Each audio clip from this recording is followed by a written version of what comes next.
Madam, আপনাকে অসংখ্য অসংখ্য ধন্যবাদ।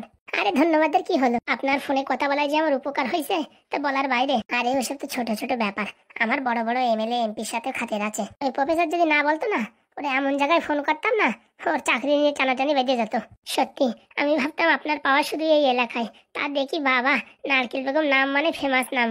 ওই আর কি, তোমাদের আশীর্বাদে। তা বলছি বেচাকেনা কেমন চলছে? প্রচুর বাবা প্রচুর, এই কটা মাল আজকে আছে, এই কটা হয়ে যাবে, আর সব হয়ে গেছে সেল। সত্যি কেন যে তোমার সাথে আগের থেকে ভালোভাবে ব্যবসা করিনি, তাহলে এতদিন টাকা থাকার জায়গা থাকতো না।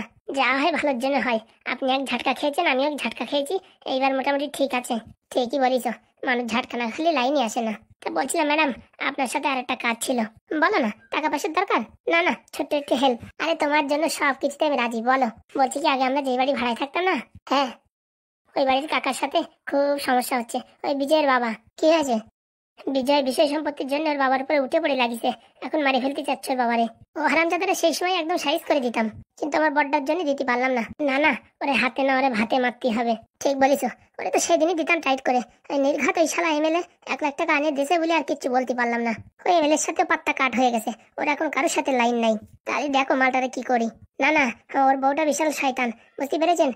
ওই টাকা পয়সার জন্যই ওই কাকারে অনেক রকম ঝামেলা করতে পারে। তার জন্যই বলছিলাম কি, ওই বিষয় সম্পত্তি সব আপনার নামে করে দেবে, কিছুদিন পরে আবার ট্রান্সফার করে নেবে। কোনো সমস্যা নেই, তুমি যা বলবো আমি তাইতে রাজি। না না, বলছি কি, আমার ভরসায় কাজটা করছে, কোনো সমস্যা হবে না তো? মাথা খারাপ, ও বিষয় সম্পত্তির আর কয় টাকা দাম? তোমার সাথে আমি ব্যবসায় যদি কাটিং করে দিই তাহলে সারা জীবন লস। ও বিষয় সম্পত্তি ভারী জোর কয় কোটি, 1-2 কোটি হবে, কিন্তু আমি যদি এই চুলকনির মলম বিক্রি করি না, মোটামুটি 6 মাসে এত কোটি টাকা ইনকাম করে ফেলবো, মোটামুটি পরবর্তীতে ভোটে দাঁড়াতে পারবো। ঠিক বলেছেন ম্যাডাম। ঠিক আছে, আমি রাজি, কোনো সমস্যা নেই। বলছি ম্যাডাম, তাহলে আজকে কিন্তু কাজটা করে ফেললেই হয়। আচ্ছা, আমি রাজি। বলছি ওই খরচাপাতি যা হবে ওনারে দিতে বলো, ঠিক আছে? ও নিয়ে চাপ নেবেন না, উকিলের সাথে কথা হয়ে গেছে, সব রেডি। আপনি খালি সিগনেচার করবেন, বিষয় সম্পত্তি আপনার নামে চলে আসবে। ও নিয়ে কোনো সমস্যা নেই, যেখানে তুমি উপস্থিত সেখানে আমি আবার কি বলবো, তোমার জন্য করছি। অন্য কেউ হলে সেই আমার কাজ নেই, এসব হাবি জাবি ঝামেলা আমার ঘাড়ে নিতাম। অসংখ্য অসংখ্য ধন্যবাদ আপনাকে। বলছি মাল কিন্তু আজকে সব ফুরাই যাবে, ও নিয়ে চিন্তা করবেন না, রাত ভরে আমি আরো 1000 বোতল বানাই দেবো। ঠিক আছে। বলছি কি ম্যাডাম, কালকে আমাদের গ্রামের বাড়ি যাব, ওখানে কি আপনার কোনো যোগাযোগ আছে? কোথায়? ম্যাডাম বসন্তপুরে। আমি যদি ভোটে দাঁড়াই না, অর্ধেক ভোট তো ওই বসন্তপুরিতে পাবো। ওই তো, ওই গ্রামে একটা ব্যাংক আছে, ঝলমলো ব্যাংক, ওই ব্যাংকে আমার বাবার অ্যাকাউন্ট। তুমি কোনো চাপ নিও না, কোনো যদি ঝামেলা হয় আমার একটা ফোন করবা, ঠিক আছে? দেখ পা, ওদের এমন ঘুরলি দেবো না, ব্যাংক বন্ধ করে পালাতে হবে। সত্যি ম্যাডাম, আপনার এত পাওয়ার আমি জানতাম না। পাওয়ার তো আমি সব জায়গায় দেখাতে পারলাম, খালি তোমার সামনে দেখাতে পারলাম না। তোমার সামনে আমার এই মাথা ঝোঁকাতেই হলো। সে তো। গিন্নি, তুমি এসে গেছো? হ্যাঁ, বলছি কি তাড়াতাড়ি জামা কাপড় গুছাও, কেন? আমাদের আর এখানে থাকা যাবে না। কেন, কি হয়েছে? আমাদের খুব বিপদ, তোমার ছেলে আর ছেলে নেই, সে এখন আমাদের মারার জন্য উঠে পড়ে লেগেছে। কি অলক্ষণে কথা বলছো তুমি? সত্যি বলছি। না না, এ হতে পারে না। ও আমার ছেলে আমাদের কেন মারবে? কথা বলার সময় নেই, তাড়াতাড়ি ব্যাগপত্র গুছাও, আমি আসছি। কোথায় যাচ্ছ তুমি? আমার বিষয় সম্পত্তি সব আমি দান করে দিচ্ছি অনাথ আশ্রমে।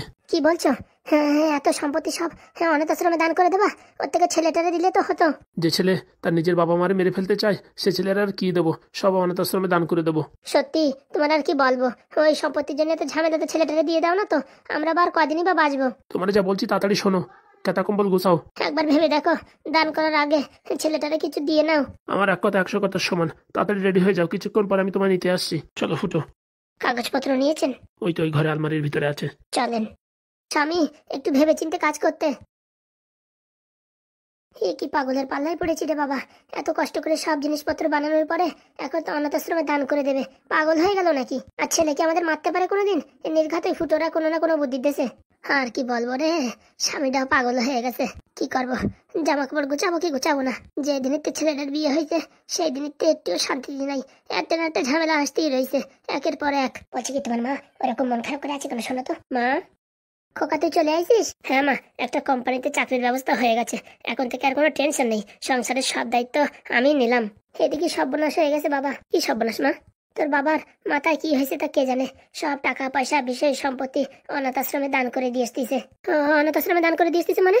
মাথাটা তো খারাপ হয়ে গেছে নাকি আপনাদের? হ্যাঁ, সব কাগজপত্র দলিলপত্র টাকা পয়সা সব নিয়ে চলে গেছে।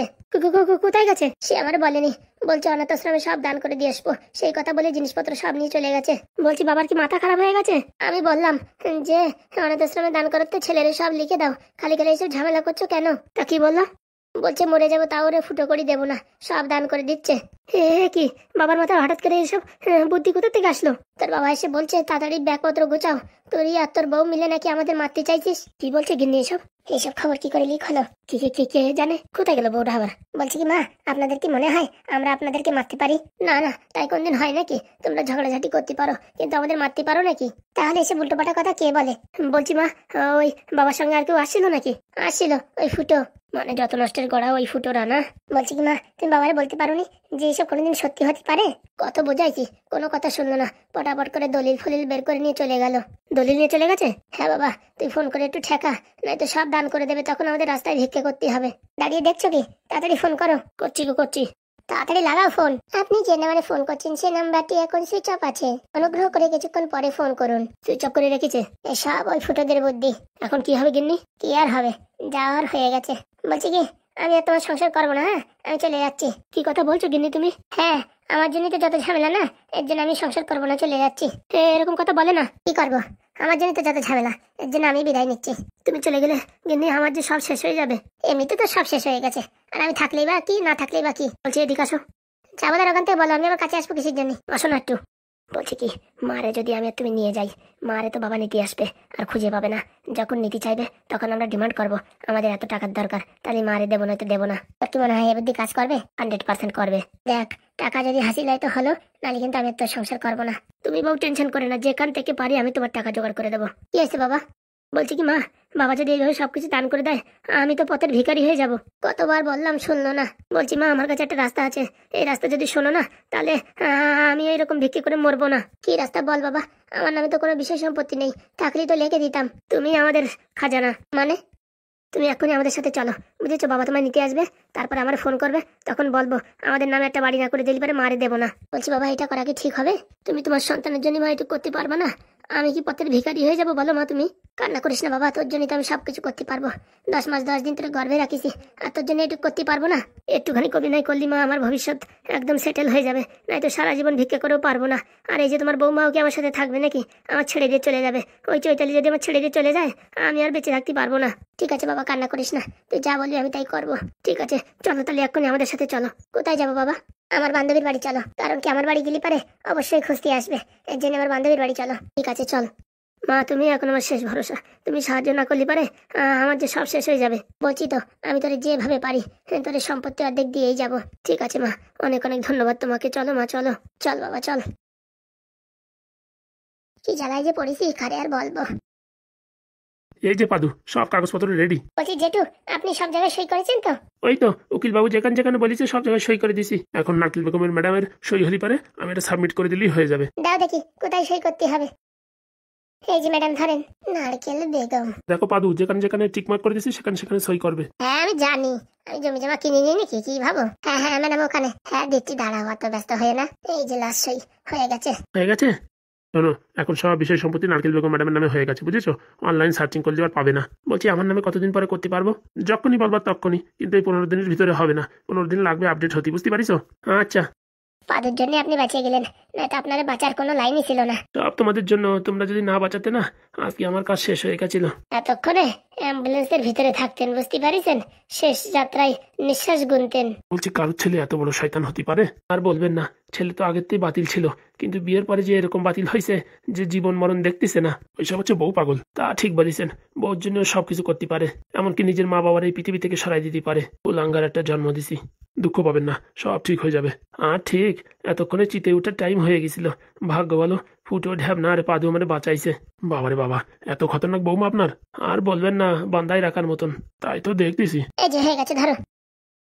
এই যে উকিল বাবু। হয়ে গেছে? হ্যাঁ হ্যাঁ হয়ে গেছে। বলছি পাদু, কি ছেলে নিজের বাবারেতে ছাড়বে না? ও আর ছেলে নেই, ও বোন মানুষ হয়ে গেছে, ওর বৌরি ছাড়া এখন কাউরি চেনছে না। বলছি ওরে উপযুক্ত শাস্তি দাও, বুঝেছো?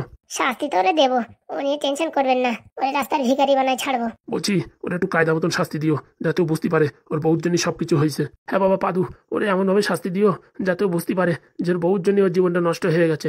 আপনারা টেনশন নেবেন না, পাদু একদম ঠিক মতন টাইট দেবে। হ্যাঁ, কালকে বাবার এই ব্যাংকের কাজটা ক্লিয়ার হয়ে যাক, তারপরে দেখেন ওর অবস্থা আমি কি করি। ওরা একটু কড়া মতন শাস্তি দিও, আমার শুনে আমার শরীর পুরো গরম হয়ে যাচ্ছে। পাদু, ওর জীবন কান্দায় দিবি। দেখো কাকা আমি কি করি, তোমরা খালি দেখতে থাকো। আর বন্ধুরা তোমরাও দেখতে থাকো আর নিচে কমেন্ট করো কি শাস্তি দেওয়া যায়। বন্ধুরা তোমাদের কাছে অত্যন্ত দুঃখের সঙ্গে বলছি আজকে ভিডিওটা অনেক ছোট, কারণ কি মাথায় প্রচুর যন্ত্রণা করছে, এত টেনশন আর বলে বোঝানো যাচ্ছে না। কিন্তু ভিডিও বানানোর পরিস্থিতি ছিল না, কিন্তু তোমরা যে বসে থাকবা তার জন্যই 10 মিনিটের ভিডিও বানাইছি। আজকের জন্য অ্যাডজাস্ট করে নাও, কালকে তুঙ্গে করে দেবো।